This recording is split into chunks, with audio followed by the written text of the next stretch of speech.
sales champions, and welcome to Blackwood Tip of the Day.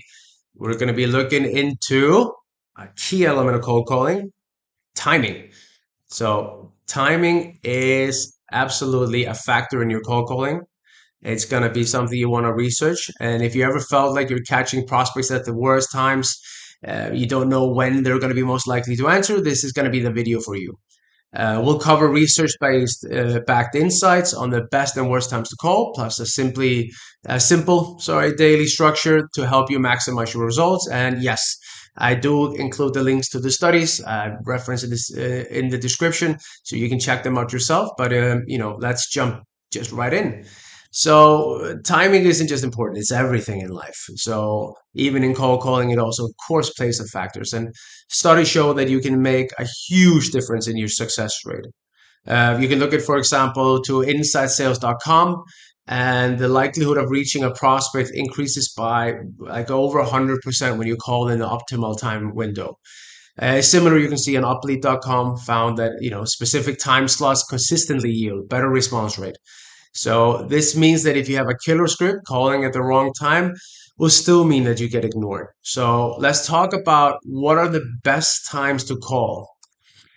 Well, you're looking at this is of course kind of set into a generalization, but you're looking at the 10 a.m. to 11:30 a.m. Slot.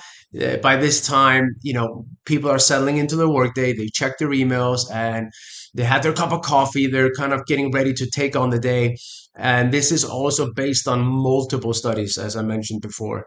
And then, of course, another one is late afternoon. Those This is after lunch. I usually will go even 1 p.m., start calling there and keep it up till 4 p.m.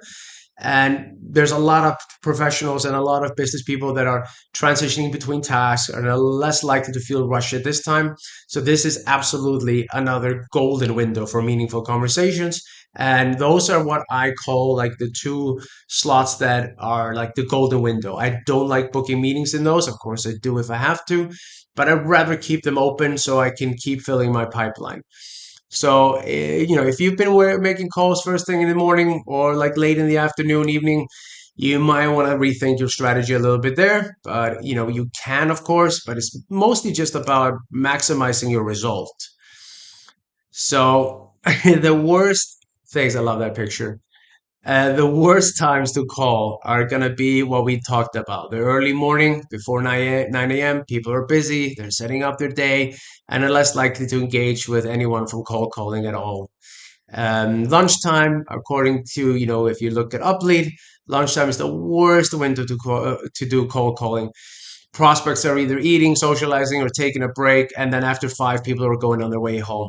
So with the 5 o'clock call, like usually from like 4:30 to, and after that I don't call, but I am also getting a lot of callbacks at that time where people are actually getting back to me. I've left them messages to ask them to call back, and a lot of the times that's the window where they're going to be calling you back. So you of course want to look at your industry, what you're working at. Corporate, like I said, that's usually where we're going for. It's the generalization of like when it's best for everyone. Small business owners might be a little bit different because they have a lot on their plate. You might want to start even earlier from 8 a.m. to 9:30 when they do actually have the time before the day completely takes over. Or if you look at like retail or healthcare, these industries don't follow the traditional hours, so you might need to test and track what works best for you. So understand your audience, of course, and this is like the general time that works for most industries. But if you're working in a very specific industry, you might want to have, might want to have a little bit of a look into how that works best for you. Now, the next thing I want to kind of go into is what we talked about in the intro as well. I want to give you a little bit of a structure to the day. So this has worked for me. Really done wonders for my career and helped me build, well, one business from zero in sales to about $6 million in turnover per month. And it was doing this. It was, getting to work at 8, 9 a.m. And then in the first hour until 10 a.m., research the prospects, refine your scripts, prep for the day, prep your call list, even talking just to my coworkers as well about like the script and the product, just getting those like the tongue loosen and getting into the groove. And then from 10 to 11:30, I would conduct my first round of calls, and I would try not to book any meetings in those hours because those are like kind of my favorite hours to call. Then of course take a little break, and then at 2 p.m. to 4 your second round of calls. And this is like the peak window for reaching decision makers in most industries.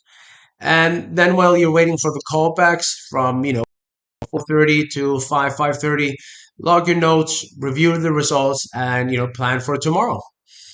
Look, following this structure is going to ensure that you spend your time where it most matters, calling during the optimal windows and staying productive in between them. These are kind of called the, golden hours, as I call them. I would try to have 3 to 4 hours every day that are just like you can't book a meeting with you.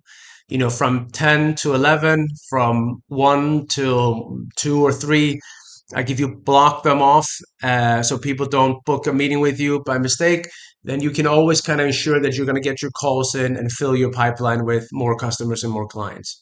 So remember to use a CRM or some, spreadsheet. I know most of you people do.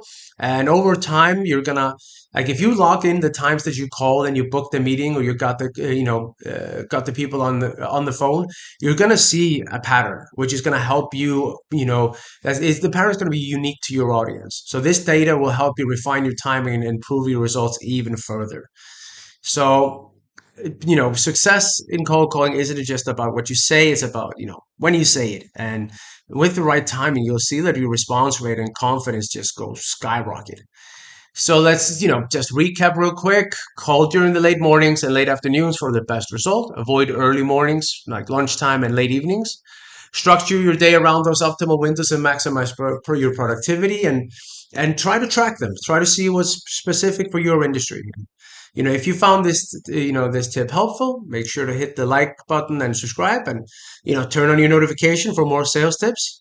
And if you're ready to take your cold calling game to the next level as well, check out my Udemy course. Link is in the description. And in this course, I'll show you how to optimize your calls, do a script, close more deals, and the links to the studies are in the description, as I mentioned as well. Go explore them yourself, look at what their numbers are saying, and let's crush those calls today, and I'll see you tomorrow for the next video. I appreciate you being here, and look forward to spending more time talking about cold calls and success. Thank you.